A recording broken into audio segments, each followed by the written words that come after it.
Vamos agora direto para a entrevista do dia com a Denise Campos de Toledo. Eu converso agora com o Christopher Garman, que é cientista político e diretor executivo para as Américas da Eurasia Group. Christopher, obrigada pela presença, uma boa noite. Boa noite, um prazer estar aqui. Bom, Christopher, vamos começar falando, claro, da relação Brasil-Estados Unidos, não é? Nós tivemos no último final de semana a publicação de um artigo do presidente Lula no New York Times, em que ele, inclusive, dá razão para Trump no sentido das preocupações dele com industrialização, reindustrialização, mercado de trabalho, mas ele disse que ele está tomando medidas equivocadas e que está aberto à discussão, só não está colocado na mesa a soberania do país. É o que ele tem insistido em falar. Você vê alguma possibilidade de negociação com Trump? Porque até se fala de interesses em relação à Big Tech, são reclamações constantes, questão de terras raras, mas por trás disso tudo tem a questão Bolsonaro. E agora teve a condenação formal. Você vê alguma condição de negociação dos dois países? Olha, eu acho muito difícil ter uma negociação aberta que possa atacar sistemas econômicos, porque no final do dia, a raiz da razão que o governo Trump colocou uma tarifa sobre o Brasil tem muito a ver com a visão política da Casa Branca como um todo, né? Eu diria em dois aspectos que são difíceis de negociar. Primeiro, nós temos um presidente Trump que se identifica com a pauta e o drama do ex-presidente Jair Bolsonaro. É importante reconhecer isso. Nós temos um presidente Trump que se sentiu censurado pelas plataformas de mídia social depois da eleição. Ele se sentiu perseguido por tribunais que, na visão dele, eram politicamente motivados nos Estados Unidos. E ele se viu injustamente acusado de ser um fator antidemocrático na campanha presidencial. Então, quando a família Bolsonaro coloca todas essas queixas na mesa, exatamente iguais, a reação do presidente Trump é: eu me vejo em você. Isso, esse é o ponto número um. E não tem como negociar com um presidente que enxerga que o Brasil está encaminhando uma caixa às bruxas e perseguindo, na visão do presidente Trump, o maior líder de oposição no país. E dois, nós temos um governo muito focado na pauta liberdade digital. O que isso significa? Que enxergam que quem está sendo perseguido globalmente é a direita por um establishment progressista, comunista, socialista, que está usando a regulação das redes de maneira de você fazer censura de direito de expressão para lideranças conservadoras. Então, essas pautas são difíceis de negociar, até porque o governo vai enviar um novo projeto de lei de regulação das redes e o lado do judiciário, a condenação do ex-presidente não tem como atacar. Então, o fato que o presidente Lula colocou uma carta ao New York Times é um sinal que não tem canal de diálogo e, no fundo, o que o presidente Lula está querendo fazer é defender o Brasil perante o público mais amplo. Não é uma tentativa de abrir diálogo, eu diria, explícita. Agora, os dois podem se expor às divergências publicamente, mundialmente, na Assembleia da ONU, no dia 23, tradicionalmente aberta pelo governo brasileiro, seja quem for o presidente. Trump vai participar também, os dois vão ter oportunidade de colocar a posição deles. Inclusive, há uma certa preocupação quanto à não liberação da participação de toda a comitiva do presidente Lula, a ida para lá, por exemplo, o ministro da Saúde, Alexandre Padilha, ele teve visto suspenso, ele está solicitando um visto diplomático.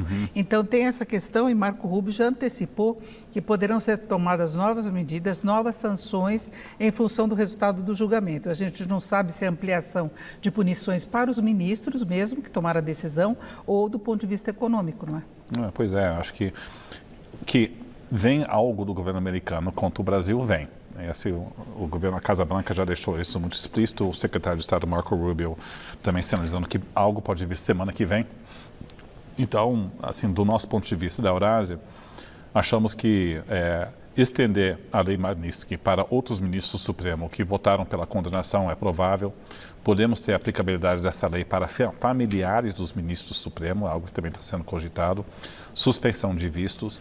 E também a gente tem que lembrar que nós estamos num momento delicado na relação com os Estados Unidos e Rússia. O presidente Trump pediu para tarifas sendo impostas com países como China, que compram petróleo russo.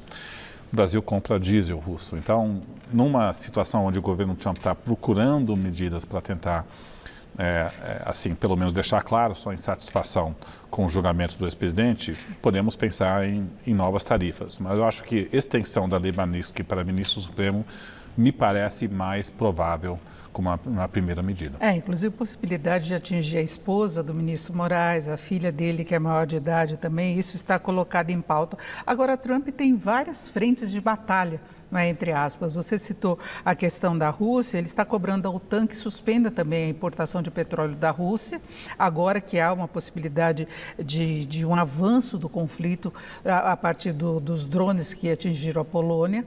Tem mísseis colocados pela Rússia, tem uma defesa colocada pela Polônia com o apoio da OTAN, pelo menos os países europeus. Então é uma outra área de conflito. Aqui na América Latina nós temos Trump mobilizando forças na Venezuela, essa tentativa de interferência política aqui no Brasil. Tem alguma unidade no pensamento de Trump? E essa é uma dúvida que fica, com todas essas frentes, inclusive as restrições internas, por exemplo, colocar o exército em algumas cidades do país. Eu diria que, assim, o que nós estamos vendo, assim, nos navios da Marinha Americana que estão na costa da Venezuela, eu acho que faz parte de uma estratégia política do governo Trump de ter uma luta mais firme contra o narcotráfico na América Latina. É o narcotráfico mesmo? Eu acho que é o narcotráfico. Não é Maduro?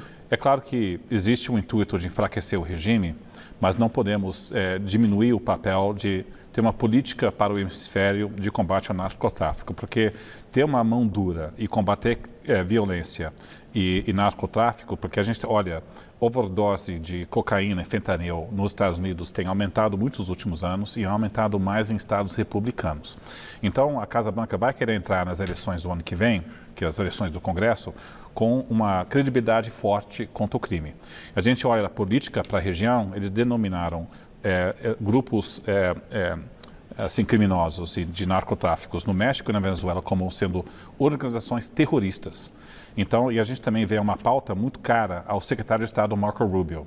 Ele conhece a América Latina, ele tem uma pauta anti-esquerda e é casado com uma pauta de combate ao narcotráfico. Então, a gente olha para o Brasil, uma coisa para ficar de olho é a possibilidade de denominar PCC e Comando Vermelho como organizações terroristas, como uma parte mais ampla de combate ao narcotráfico na região. Então, isso também pode vir. E aí viria uma brecha para uma ofensiva maior, inclusive esse posicionamento militar? Eu acho que não chega ao militar. Eu diria que o que pode impactar o Brasil é se você denominar PCC e Comando Verde como uma organização terrorista, qualquer instituição financeira ou empresarial que faz negócios com empresas de fachada ou qualquer tentáculos do crime organizado pode ser passivo de sanções do governo americano. No México, 3 bancos fecharam quando o governo americano anunciou que eles estavam facilitando a lavagem de dinheiro do crime organizado no México. Porque aí todos os correntistas saíram, o banco teve que fechar, o governo federal teve que intervir. Então veja que isso é um instrumento no combate ao crime que também pode mexer na relação bilateral.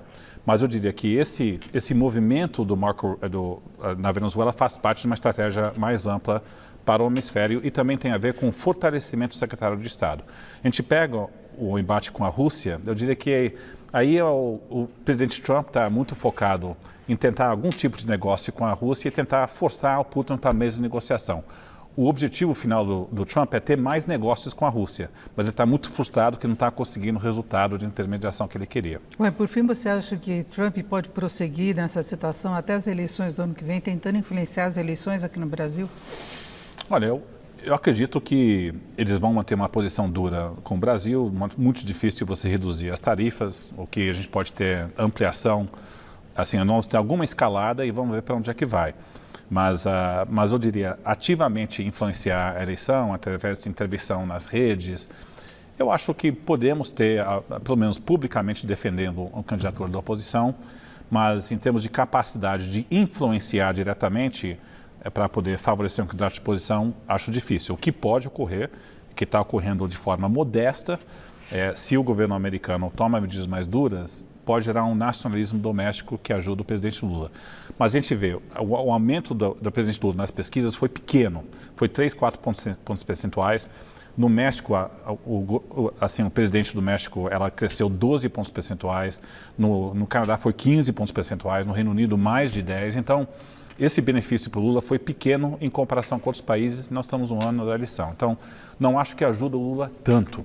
Mas eu diria, de poder ajudar a oposição, me parece difícil. Mas depende da evolução desse cenário até as eleições de fato, que nós estamos ainda há um ano das eleições. Nesses outros países estava muito próximo, não é? E tinha candidatos que estavam sendo favorecidos por Trump e a situação virou, não é? Se a gente tem medidas mais dramáticas americanas na véspera da eleição, pode ajudar o presidente no sentido de um movimento mais nacionalista. Agora, Garma, para fecharmos uma questão que nós já falávamos, que houve o problema de poder de compra nos Estados Unidos. Isso vinha da época de Biden e ajudou na derrota, na vitória de Trump, não é?